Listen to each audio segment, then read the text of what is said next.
Kenapa begitu, Pak? Untuk merubah status pidana Anda ke perdata. Jadi pidananya nanti hilang, berubah menjadi perdata, yaitu Anda gagal bayar mengembalikan uang pembelian sertifikat tadi.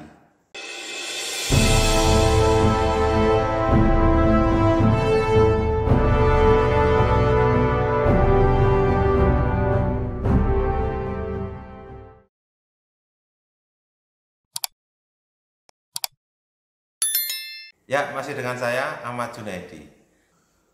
Ini ada pertanyaan dari Siap. Assalamualaikum, sehat murah rezeki Pak, amin. Izin mau bertanya Pak, saya pernah membeli tanah kapling non sertifikat dari pihak A. Karena saya nggak ngerti saat itu, jadi langsung AJB notaris saja tanpa mengecek keabsahan surat. Lalu suatu saat saya menjual tanah tadi ke orang lain senilai kurang lebih 20 juta. Tiba-tiba selang beberapa bulan saya didatengin orang yang membeli tanah saya dengan tanah dengan saya tadi. Dia bilang mau naik sertifikat, tapi tidak bisa karena sudah ada sertifikat di situ. Jadi dia mau minta kembali uang.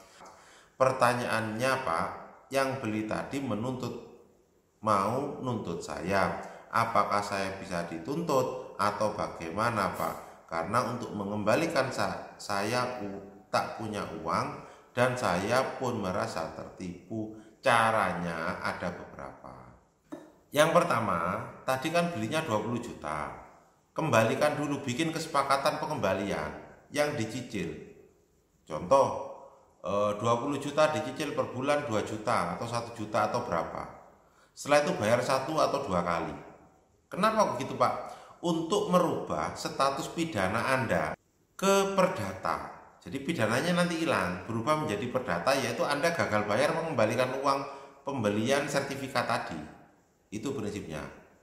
Jadi itu dirubah, Anda selamatin dulu diri Anda. Jadi oke, sepakat saya kembalikan. Tapi tidak bisa 20 juta sekaligus saya cicil ya. Nah, setelah cicil ada kesepakatan ya 1 juta, 2 juta, oke lah 10 bulan. Jadi Anda tidak kena pidana lagi karena jual tanah yang tidak jelas. Terus yang kedua,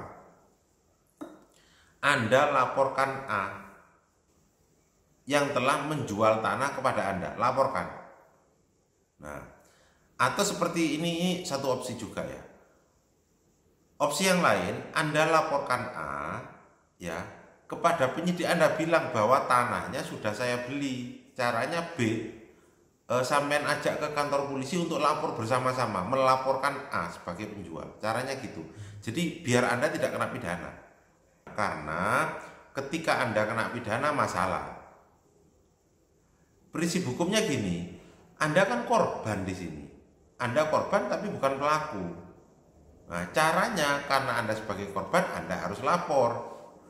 Kalau sudah lapor, berarti Anda kan sebagai korban, tidak bisa Anda dijadikan pelaku dalam satu rangkaian perkara yang sama. Caranya seperti itu. Jadi laporkan A dulu, atau Anda kirim somasi dulu A itu, bahwa telah menjual kafling bermasalah. Caranya seperti itu. Nah, setelah Anda laporkan, nanti tinggal lihat responnya dari A seperti apa. Karena bisa jadi sebenarnya tanah bermasalah yang dijual sama A, misalkan tanah orang lain gitu ya, itu bisa jadi, dan sangat banyak kejadian seperti itu. Jadi caranya yang pertama tadi, Anda bisa bikin kesepakatan pengembalian uang kepada B dengan cara diangsur atau semampu Anda. Nah, kemudian selanjutnya untuk mengambil hak Anda yang dari A, Anda laporkan A, minta kepada A. Tapi jangan mau bikin perjanjian seperti tadi, saya mau cash and carry gitu kan saja. Karena dulunya saya juga belinya cash, tidak dicicil. Caranya seperti itu. Pak, dia sanggupnya mencicil. Cara kalau dia sanggup mencicil, strateginya A suruh buka rekening. Tapi jangan ada kesepakatan. Suruh buka rekening, contoh di becak misalkan ya. Nah, uang angsuran dia masukkan ke rekening dia. Tapi yang Anda pegang buku, Anda bikin tanda terima ATM dan buku. Tanda terima aja. Tanda terima ATM nomor ini, tanda terima buku tabungan nomor ini. Selesai. Nah, nanti akan tiap bulan ngasur ke rekening itu. Tapi tidak Anda terima loh uangnya. Ada di rekening dia sendiri. Itu kalau sampai masalah bisa tetap pidana. Caranya seperti itu. Jadi kalau pertanyaannya apakah yang beli tadi mau nuntut, yang beli tanah tadi mau nuntut saya, bisa apa enggak? Bisa.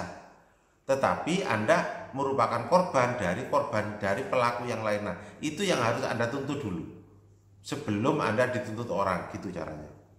Dan kalau Anda memang tahu bahwa tanah itu memang sampaikan memang itu benar, ya memang, karena kalau Anda memang tahu bahwa tanah itu bukan tanah masalah sebelumnya, maka Anda korban. Tapi kalau Anda tahu jual murah karena sangat murah, misalkan pasarannya di situ cuma 10 juta, Anda beli cuma 2 juta, 3 juta, berarti ada indikasi tahu kalau tanah itu tanah sengketa, itu masalah buat Anda. Caranya seperti itu. Jadi semoga bermanfaat. Nanti coba progres yang lain saya diinfo. Terima kasih.